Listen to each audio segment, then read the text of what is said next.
Saudações a todos, então, retomando o nosso curso de História do Pensamento Jurídico. Esse pequeno vídeo vai ser sobre um dos exemplos do que a tradição sofística pode ter legado ao pensamento grego. E aqui eu vou colocar, basicamente, um exemplo da tradição histórica.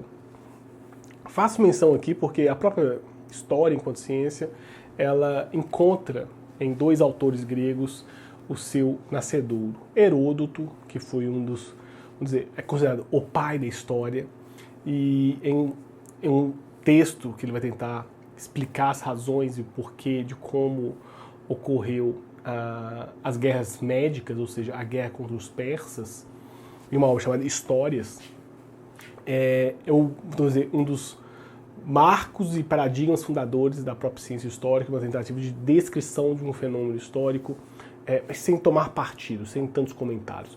Diferentemente do que acontece com Tucídides, que há um conteúdo quase que moral e pedagógico dos comentários da Guerra do Peloponeso, então, que é uma guerra posterior, pelo menos quase mais de 100 anos, entre as duas tradições. Existe uma parte dos comentários da Guerra do Peloponeso que é bem interessante para poder exemplificar como que era, e a própria obra é repleta de diálogos também, que fictos, mas que bastante verossímeis, se formos pensar na posição de Tucídides e como era compreendida a própria dinâmica política grega. Há um diálogo entre os atenienses e os Mélios. Mélios era uma ilha, Melos era uma ilha. Os Mélios eram o povo que vivia nessa ilha no Peloponeso. Esses Mélios, eles eram vinculados por laços de sangue e de tradição com Esparta. Nós já vimos que a Guerra do Peloponeso se dá entre Atenas e Esparta. E o interessante é que eles vão exatamente invocar esses laços com Esparta para se opor aos atenienses, e aí vejam que há alguns ecos, no final das contas, do que nós vimos da tradição sofística. Faço questão de citar porque ou seja, a brilhante lavra de Tucídides é muito mais interessante. Temos uma tradução da UNB, que tem os comentários da Guerra do Peloponeso. Também existe uma tradução da Calouste Gulbenkian, que, salvo engano, está atualmente gratuito no site da Calouste Gulbenkian. Então, faço questão de citar para vocês verem quão interessante é essa passagem. Então, os Mélios. Difícil também, e o embate é o seguinte. Deixa eu voltar um pouquinho, porque aí vocês vão perceber. Tem esse embate, portanto, entre Atenas e Esparta. Os Mélios se opõem a ceder aos atenienses, ou pelo menos negar as suas raízes de vínculo com os espartanos. Atenas faz um cerco da ilha de Melos e manda alguns emissários atenienses para poder discutir as questões para o fim do conflito entre eles. E aí, vamos lá. Citação. Difícil também, nós julgamos, sabeis bem, lutar contra a força que tendes e contra a sorte, se não for em pé de igualdade. Apesar disso, temos confiança. Em sorte, a divindade não nos fará menores, porque piedosos estamos diante de não justos. E de outro lado, para que nos falta de força, contaremos com a liga lacedemônica, que, se não por outro motivo, por causa de nosso parentesco e em nome da honra, será forçada a ajudar-nos. E absolutamente não é tão irracional a nossa segurança. Os lacedemônios são os espartanos. A Lacedemônia é uma expressão, vamos dizer, uma região geograficamente determinada da península do Peloponeso, onde Esparta tinha domínio. E aí vem os atenienses em resposta. Ora, quanto à boa disposição por parte da divindade, também nós julgamos não ficar atrás. Nada aprovamos ou fizemos que esteja fora do que os homens pensam sobre o divino ou do que querem para si mesmos. Julgamos de fato que a divindade, e isso é uma opinião, tanto quanto o homem, isso é evidente, por coerção da natureza. Onde é mais forte, por coerção da natureza, onde é mais forte, o mais forte sempre exerce o império. E essa lei não nos a estabelecemos, nem já estabelecida fomos os primeiros a usá-la. Quando a adotamos, já existia. Dela usamos e a deixaremos vigente para sempre, sabendo que também vós e outros, vindo a ter a mesma força que nós, fareis o mesmo.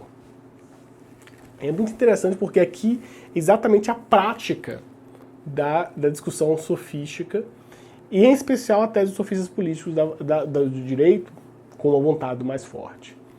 E aí é um uso muito interessante e bastante erístico aqui, porque essa lei do mais forte não foram eles que criaram, os atenienses, nem foram os primeiros a usar, e se os mélios tivessem o mesmo poder, fariam uso dessa força.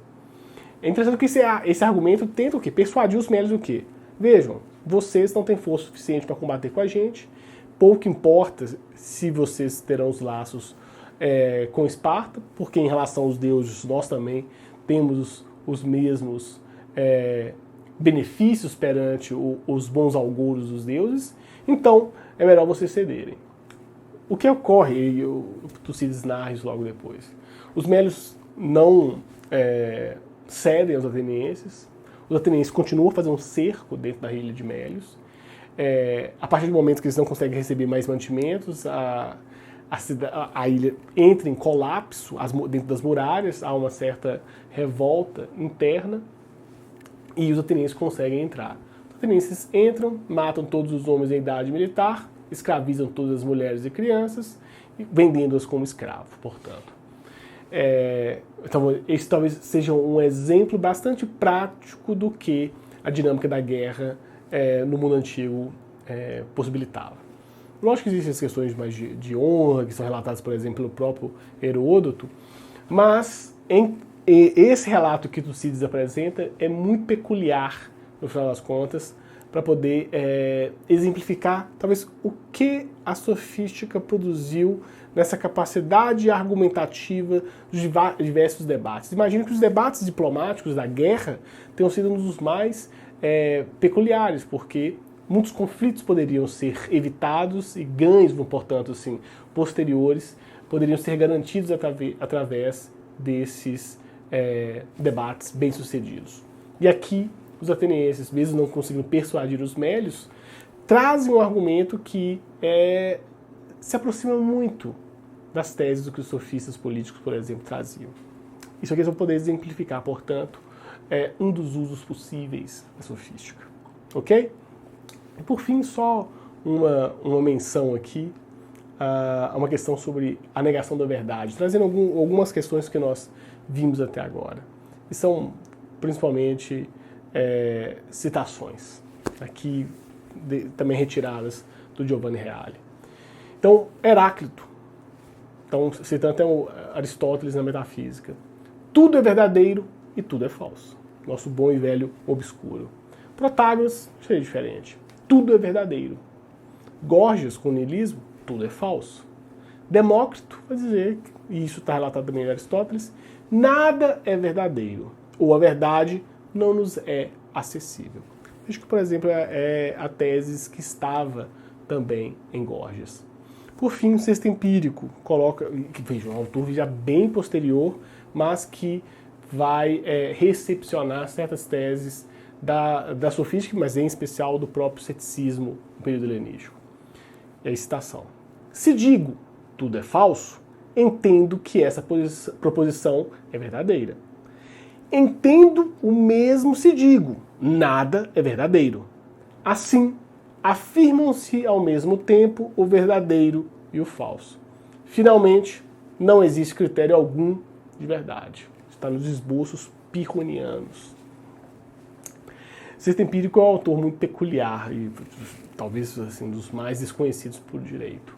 Ele produz já no período grego, escreve no período romano, ele escreve em grego, mas ele está dentro da chamada segunda sofística romana, como a tradição da história da filosofia coloca. Então, fecho com o próprio texto empírico para poder mostrar uma coisa para vocês, que a sofística é só um momento. A gente vai ter outras sofísticas, e em especial a chamada segunda sofística, que tem autores como Sexto Empírico, ou mesmo Plutarco. Alguns consideram Plutarco um autor que recepciona a sofística tardiamente dentro do mundo romano. Ok? Então, eu acredito que alguns preconceitos foram quebrados em relação às sofísticas, os sofistas, outros foram reafirmados, mas mostra que o peso da tradição sofística é bem maior do que a gente pode simplesmente imaginar ao negar ou só recepcionar a partir dos ex-platônicos. Perfeito? Então, nos encontramos em breve. Até mais.